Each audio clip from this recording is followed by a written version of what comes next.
नमस्कार, जय हिंद। स्वागत है आप सबका। दुनिया का सबसे अमीर इंसान कौन है? अगर ये सवाल मैं आपसे करूं तो आपके जहन में, आपके दिमाग में किसका नाम आएगा? मैं बताता हूं आपको। दुनिया का सबसे अमीर इंसान है अमेरिका का अरबपति कारोबारी एलन मस्क। एलन मस्क आज के समय में दुनिया के सबसे अमीर इंसान हैं और उन्होंने अमेरिका के आम चुनाव में डोनाल्ड ट्रंप को खुलकर समर्थन दिया था और उनके ऊपर करोड़ों डॉलर उन्होंने खर्चा किया था और उनके चुनाव कैंपेन को बढ़ाने में उनकी हेल्प की थी। खुद डोनाल्ड ट्रंप की रैलियों में एलन मस्क जाते थे और उनको जिताने में एलन मस्क का बहुत बड़ा रोल है।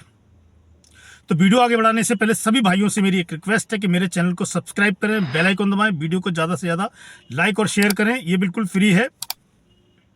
तो अमेरिका में आम चुनाव थे, आप सब लोग जानते हैं, बताने की ज़रूरत नहीं है। फिर भी अमेरिका के 50 राज्यों की 538 जो सीटें थीं, उसमें से डोनाल्ड ट्रंप ने 277 सीटें जीतकर बहुमत हासिल किया है और उनकी जो प्रतिद्वंदी थी कमला हैरिस, वो 224 सीटें जीतकर दूसरे स्थान पर रही हैं। तो ये पहला मौका है अमेरिका के इतिहास में कि कोई राष्ट्रपति अपना चुनाव हारने के बाद फिर से चुनाव जीता हो। और एक और संयोग इस चुनाव में बना है कि डोनाल्ड ट्रंप 2 बार राष्ट्रपति बने अमेरिका के और दोनों बार उन्होंने महिला उम्मीदवार को हराया था। पहली बार 2016 में डोनाल्ड ट्रंप अमेरिका के राष्ट्रपति बने, तब उन्होंने हिलरी क्लिंटन को चुनाव में हराया था। पर 2020 के चुनाव में वो जो बाइडेन से चुनाव हार गए थे और इस बार उन्होंने कमला हैरिस को हराया है। तो 2 बार महिला उम्मीदवारों को हराकर अमेरिका के इतिहास में कोई भी राष्ट्रपति बना है। तो एलन मस्क की बात कर रहे थे।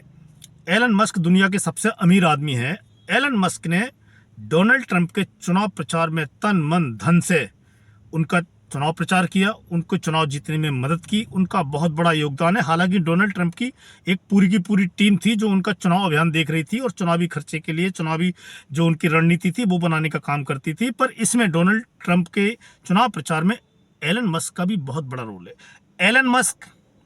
एलन मस्क दुनिया के एक बड़े टेक कारोबारी हैं। उनकी कंपनी स्पेस एक्स, जिसने अभी कुछ दिन पहले कुछ अंतरिक्ष यात्रियों को अंतरिक्ष की सैर कराई थी और वापस उनका रॉकेट जो था वो वापस धरती पर उतरा सेफ तरीके से। ये एक बहुत बड़ी अचीवमेंट थी उनके लिए और पूरी दुनिया के लिए, क्योंकि जो रॉकेट इस्तेमाल होता था वो दोबारा कभी इस्तेमाल नहीं होता था और सेफ धरती पर लैंडिंग नहीं हो पाती थी।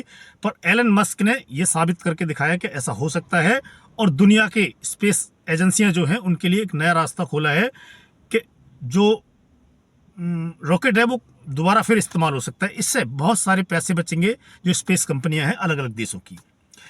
दुनिया की सबसे बड़ी कार निर्माता कंपनी, इलेक्ट्रिक कार निर्माता टेस्ला, उसके मालिक हैं एलन मस्क। और जो ट्विटर है, जिसको आजकल एक्स बोलते हैं, उसको भी एलन मस्क ने पिछले दिनों खरीद लिया था, उसके भी वो मालिक हैं। एलन मस्क की तो ये बात हुई। तो उन्होंने कितना पैसा लगाया है और चुनाव जिताने में डोनाल्ड ट्रंप की कितनी मदद की है।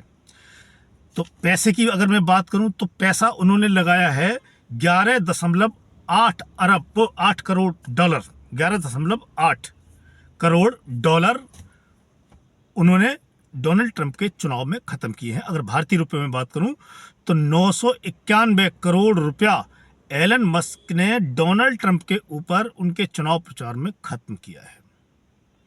ये तो हुई एलन मस्क की बात। एलन मस्क इतने समझदार और इतने बुद्धिमान है कि उनको पहले से ही पता चल गया था कि डोनाल्ड ट्रंप अमेरिका में वापसी कर रहे हैं और डोनाल्ड ट्रंप वापस आएंगे।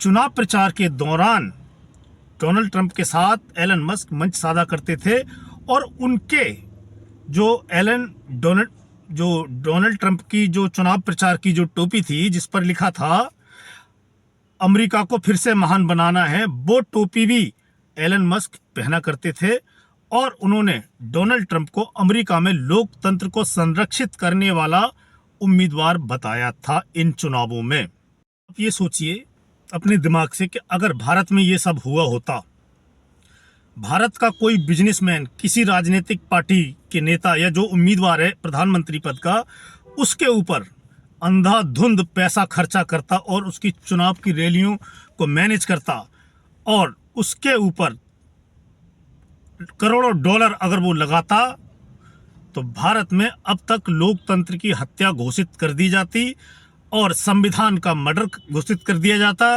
और पता नहीं क्या क्या घोषणाएं कर दी जाती कि भारत में ये हो गया और लोकतंत्र खत्म हो गया।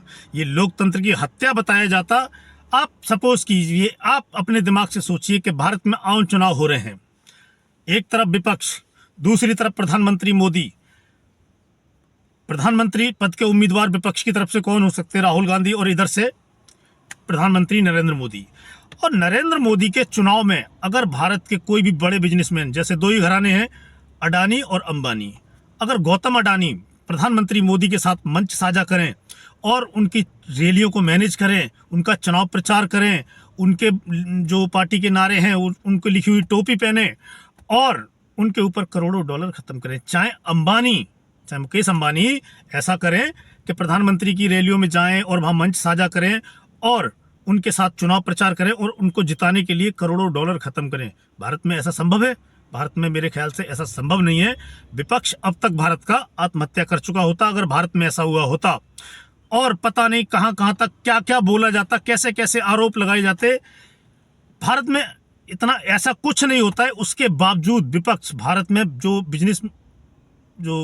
बिजनेसमैन है या जो व्यापारी घराने हैं उनके ऊपर, उनको लेके प्रधानमंत्री मोदी के ऊपर तरह तरह की टिप्पणियां समय समय पे करता रहा है।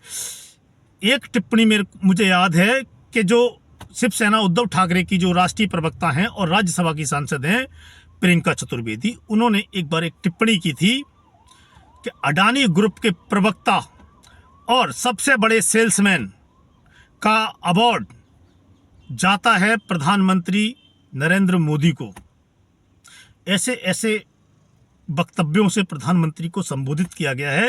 राहुल गांधी कांग्रेस पार्टी के जो नेता हैं और विपक्ष के नेता हैं संसद में, उन्होंने संसद में जब भाषण दिया था पिछले साल, इसी साल सॉरी, तो उन्होंने अडानी और अंबानी का नाम लेके सरकार पर और नरेंद्र मोदी पर कुछ आरोप लगाए थे। पर जब नरेंद्र मोदी ने उनके सवालों का जवाब दिया तो उसमें अडानी और अंबानी का नाम उन्होंने नहीं लिया था। इसको लेके कांग्रेस पार्टी ने और राहुल गांधी ने बहुत ही हंगामा किया था कि अगर नरेंद्र मोदी अडानी अंबानी से मिले हुए नहीं है तो उनका नाम क्यों नहीं लिया संसद में। और दुनिया में सबसे पुराने लोकतंत्र और मानव अधिकारों का चैंपियन और लोकतंत्र संविधान का चैंपियन अमेरिका, उसमें अगर ये सब हो रहा है तो इससे विपक्ष कुछ सीखेगा। मेरा मानना है कि उसको सीखना चाहिए। एलन मस्क अमेरिका के अरबपति और दुनिया के सबसे अमीर आदमी हैं, ये सच है, पर वो अमेरिका के नागरिक भी तो हैं। उनकी भी तो इच्छा है कि उनके देश में कैसी सरकार बने या कौन राष्ट्रपति चुना जाए, तो उनका अधिकार नहीं है अगर वो बड़े बिजनेसमैन है। तो भारत में अगर प्रधानमंत्री को चाहने वाले कुछ लोग हैं और जो बिजनेसमैन भी हैं, तो इसमें बुराई क्या है? अगर उनको विदेशों में कोई बड़े ठेके मिलते हैं, बड़े काम मिलते हैं, तो इसमें विपक्ष के पेट में दर्द क्यों होता है? और जैसे अमेरिका अपनी कंपनियों को आगे बढ़ाता है और उनको मौका देता है कि बाहर बिजनेस करें, जाएं, अमेरिका का नाम रोशन करें, तो भारत की जब विदेश में जाती हैं कंपनियां, जो कंपनियां हमारी हैं, चाहे अडानी चाहे अंबानी की कोई भी कंपनियां हैं जो विदेश में कारोबार करती हैं और उनको ठेके मिलते हैं, बड़े काम मिलते हैं वहां पर, वो भारत का नाम रोशन करती हैं और वहां से पैसा कमा के भारत लाती हैं। इसमें विपक्ष को क्यों रोना होता है? जिस अमेरिका के पास राहुल गांधी लोकतंत्र की शिकायत लेके गए थे कि विपक्ष और अमेरिका इसमें हस्तक्षेप करे, अब बताएं राहुल गांधी कि वहां अमेरिका के लोकतंत्र में कौन हस्तक्षेप करेगा? हमारे यहाँ के लोकतंत्र में तो हस्तक्षेप करने के लिए आप अमेरिका से गुजारिश कर रहे थे, उसके पैरों में गिर गए थे। पर अमेरिका के लोकतंत्र में जो हुआ है, जो एलन मस्क खुलकर सामने आए हैं और खुलकर उन्होंने डोनाल्ड ट्रंप का चुनाव प्रचार किया, उन पे पैसे पानी की तरह बहाए, अमेरिका किसके पास जाए? क्योंकि लोकतंत्र में ये होता है, ये चलेगा, क्योंकि वो एक नागरिक भी है वहां के। देखते हैं आगे क्या होता है। आज की वीडियो में इतना ही, तब तक के लिए जय हिंद जय भारत।